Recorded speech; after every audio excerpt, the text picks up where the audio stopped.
जैसे एक पति से नार प्रीत करे ले मौज बहार, ज्यादा पति बनावे मीत हृदय होवे कभी न शीत। भाव अर्थ है, जो विचारों के पीछे जाएगा तो फिर विचारों से परेशान ही करेंगे। सारी एनर्जी जो है हमारी विचार ही ले जाते हैं। हम कंज्यूम कर रहे हैं, कलेक्ट तो कर ही नहीं रहे। टोटल एनर्जी हमारी कंज्यूम हो रही है थॉट्स की। तो थॉट्स को चलने के लिए एनर्जी चाहिए पीछे। कोई भी चीज़, गाड़ी है, पेट्रोल चाहिए उसको, बल्ब जलने के लिए करंट कंज्यूम कर रहा हो। तो एनर्जी हम गेन तो कर नहीं रहे, कंज्यूम ही कर रहे हैं। और जितनी जितनी करती चले जाते हैं तो आदमी खाली होता चला जाता है। तो जब हम अपने उस निशान पे आ जाते हैं तो हम एनर्जी गेन कर रहे होते हैं। तो ये एनर्जी गेन करने का एक तरीका भी है। जितने मर्जी थके हुए टूटे हो, अपने सोर्स पे आ जाओ, आपको एनर्जी मिलनी शुरू हो जाएगी। थोड़ी देर में फिर तरोताज़ा हो जाओगे।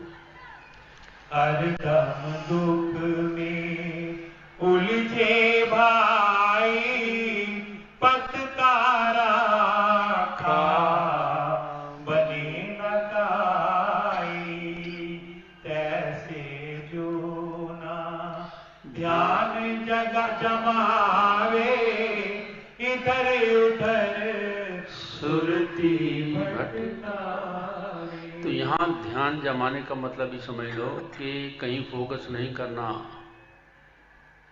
फोकस करने वाली बात नहीं बताई कि ज़बरदस्ती पकड़ के बैठो, परेशान हो जाओगे। सिर्फ इतना ख्याल रखना कि मेरी जो सुरती है कहाँ जा रही है, वापस आ जाएगी, भागेगी नहीं। फिर ये भी चोरी तभी करती है जब पता है कि इसको कुछ पता नहीं, बुद्धू है एकदम, उसका फ़ायदा उठा जाती है। और जब आप होशियार हो गए, आपको पता है, आप उसे देख रहे हैं, सजग हैं, ये भागेगी नहीं। भागेगी तो फट से वापस आ जाएगी। There you are getting energy from your source. Energy का सोर्स हमारे भीतर ही है, को बाहर थोड़ी, अंदर से ही हमें एनर्जी मिल रही है। वह भी शुभ फल पाए न वीर, मन में आवे नाही धीर, सुरत शब्द पर ध्यान न देवे, शब्द के आखिर सोची लेवे। तो यहाँ शब्द का था हमारी आत्मा। अगर हमारी आत्मा सुरती की ओर जाएगी तो आनंद मिलेगा। मन की ओर जाएगी तो कल्पना। इसी लोग कल्पते रहते हैं ना, कंप्लेंट्स करते हैं, कल्पते हैं, और पता नहीं क्या क्या करते हैं, हासिल कुछ भी नहीं होता। पर परमात्मा से हासिल है। सबसे पहले हासिल तो यह कि आपको एनर्जी देगा, दूसरा शांति देगा, सब्र देगा, प्रेम देगा, क्योंकि वो पॉजिटिव माइंड है। बल्कि हो के बेपरवाह, सुरती की ना रखे चाह। तो जब हम ही अपना ध्यान नहीं रखेंगे तो हमारा सेल्फ हमारा ध्यान क्यों रखेगा? जब हम ही अपनी आत्मा का ध्यान नहीं रखेंगे तो आत्मा हमारा क्यों ध्यान रखेगी? और नतीजा क्या होता है? जैसे कि वाणी में भी लिखा है, बशर्रत तो अपनी जगह जिंदगी है, रूठी हुई तो मना जिंदगी। परमात्मा रूठ जाता है। तो कहते सिर्फ पेट के लिए किया है, मेरे लिए क्या किया बताओ तुमने? अपना ही पेट भरा है ना, और तो कुछ नहीं किया, मेरे लिए क्या किया है? तो परमात्मा को क्या चाहिए ये भी बात बता देता हूँ आपको।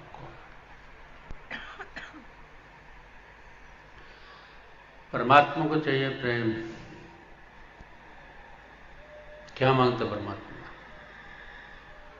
हमारे बहुत अजीब अजीब तरीके हैं उसको खुश करने के लिए। वो कहता ले जाओ, कुछ नहीं चाहिए, मुझे प्रेम चाहिए। अब प्रेम के साथ ध्यान। ध्यान कौन सा? जैसे मैंने कहा कि सुरती अपने सोर्स पे, वो लगाने वाला ध्यान नहीं, कबूतर जैसा। परमात्मा को वो ध्यान की कि तू मेरी तरफ ध्यान रख। पंजाबी में कहावत है ना, अधकार बल। सिंपल सी बात है, पर सिंपल बात समझ में नहीं आती। दुनिया के जो मर्जी काम करो, रुकावट नहीं है कोई भी, पर ध्यान पॉजिटिव माइंड में, ध्यान मेरे में रखो। क्यों रखें? कि पॉजिटिविटी मिलेगी। परमात्मा हमारा भला करना चाहता है, हम वो भी नहीं चाहते। क्योंकि सुरती ध्यान न दीना, मूल शब्द से प्रेम न कीना।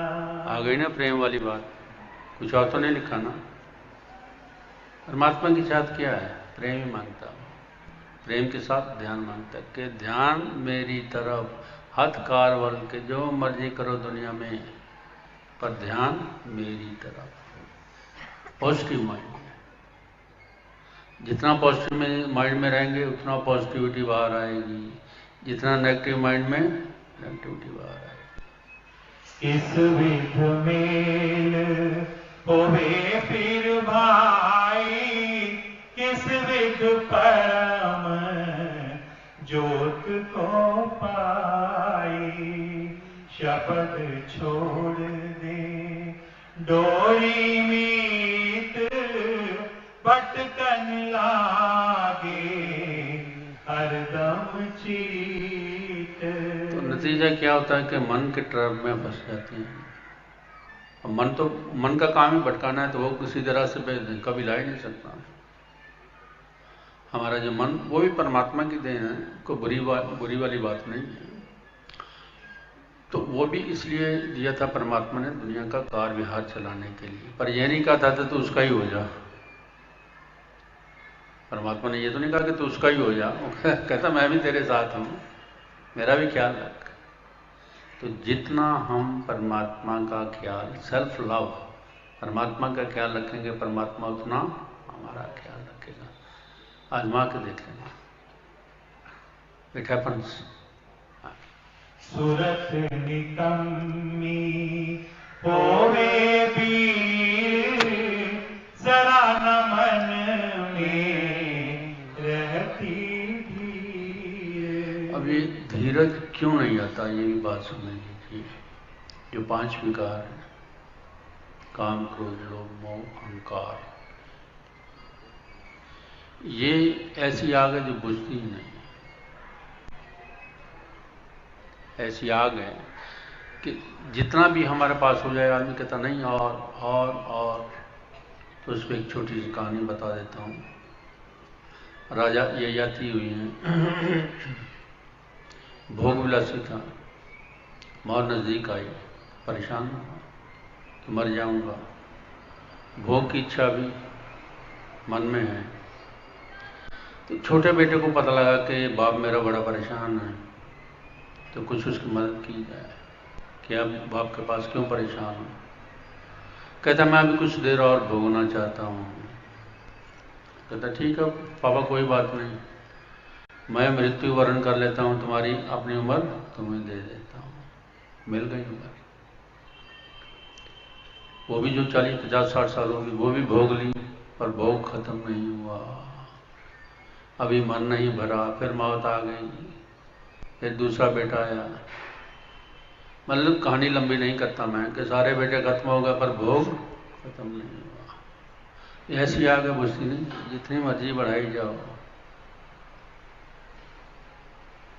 ये जो विकार मैंने बताए कि जितना भी आदमी कोशिश करता है कि मेरे पास ज़्यादा से ज़्यादा हो जाए, ये खत्म नहीं होते। ये और आग बढ़ती चली जाती है, तृष्णा और बढ़ती चली जाती है।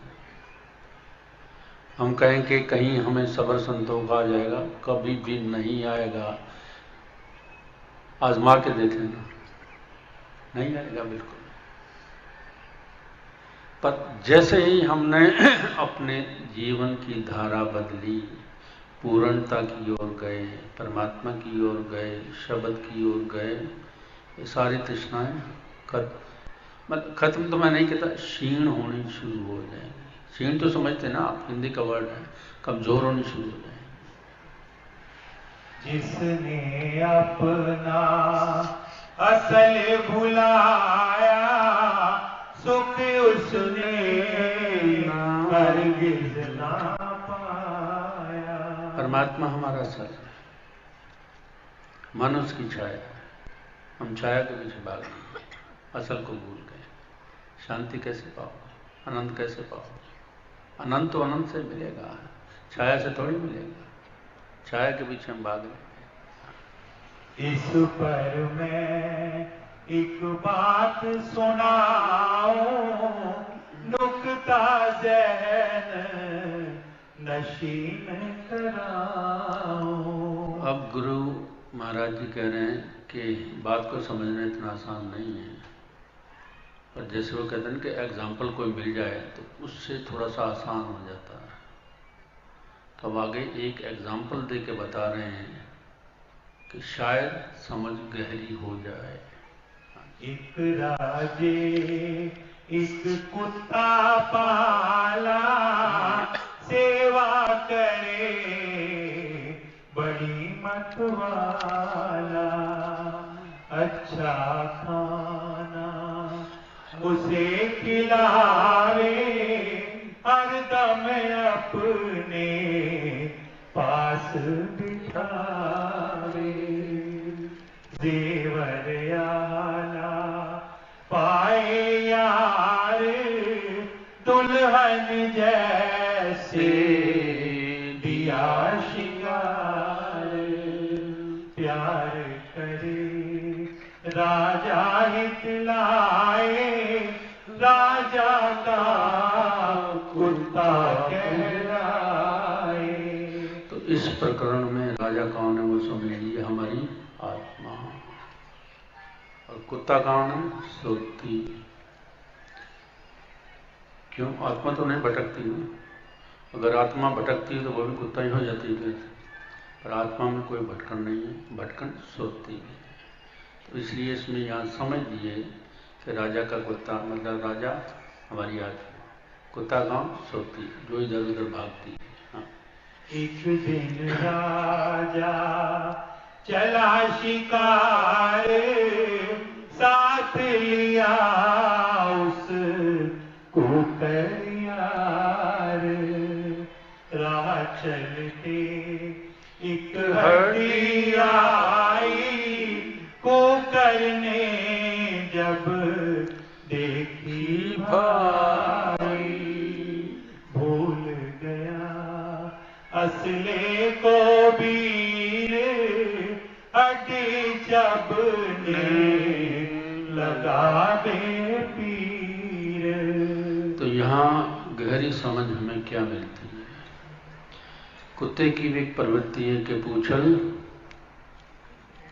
गोल रखता है। वो किसी ने कहा कि गोल रखो, और प्रवृत्ति क्या करे बेचारा, जन्म जन्म से प्रवृत्ति के पूंछल गोल ही रखनी, टेढ़ी रखनी। दूसरी प्रवृत्ति क्या है कि जितना मर्जी खाना उसे अच्छा खिला लो, हड्डी देख के पागल है। तो इस पर छोटी सी बात सुना। नारद ने एक सुअर को देखा, लेटा हुआ था गंदगी में, गंद खा रहा था, तो बड़ी दया है। तो विष्णु भगवान से दोस्ती थी ना उसकी, कहता भगवान कुछ कृपा कीजिए, ये भी आपका बनाया हुआ है। तो विष्णु ने कहा यार छोड़, फालतू की बात मत कर, इसको जैसा बनाया ठीक है। कहता नहीं महाराज, आपकी मेरी दोस्ती है इतनी तो मान लीजिए मेरी बात। कहता बता तू क्या चाहता है? कहते कि मैं चाहता हूँ ये सर में आ जाए, गंदगी छोड़ जाए। कहते ठीक है कोई बात नहीं, ये भी देख ले। तो सुअर को कहा भाई ऐसा है कि मैंने परमात्मा से बड़ी मेहनत तवाज़ा किया है और मैं तुम्हें स्वर्ग में ले जाना चाहता हूँ। तो सुअर साहब कहते हैं मिलेगा क्या? इसका लड्डू मिलेंगे, पेड़े मिलेंगे, दूध मिलेगा, दही मिलेगा और बहुत सी बढ़िया बढ़िया चीज़ें खाने को मिलेंगी। कहते यार छोड़ इनको पर गंदगी मिलेगी। कहते वो तो वहाँ है नहीं। कहते फिर मैं यही ठीक हूँ कि प्रवृत्ति है उसकी। हम प्रवृत्तियों के बंधे हुए हैं, आदतों के बंधे हुए हैं, संस्कारों के बंधे हुए। कैसे टूटेंगे? अभी बताइए ना, कुत्ते की प्रवृत्ति है उछल टेढ़ी, हड्डी की तरफ भागेगा जितना मर्जी खिलाफ हो। प्रवृत्तियों के दास। हमारी भी वही हाल है, प्रवृत्तियों के दास हो चुके। तो इन प्रवृत्तियों को कैसे तोड़ सकते हैं? यह समझने वाली बात है कि जो सुरती भटकती है उसको वापस अपने सोर्स पे लेके आओ, तब ये प्रवृत्तियां खत्म होंगी, वरना प्रवृत्तियां ये खत्म नहीं हो सकती।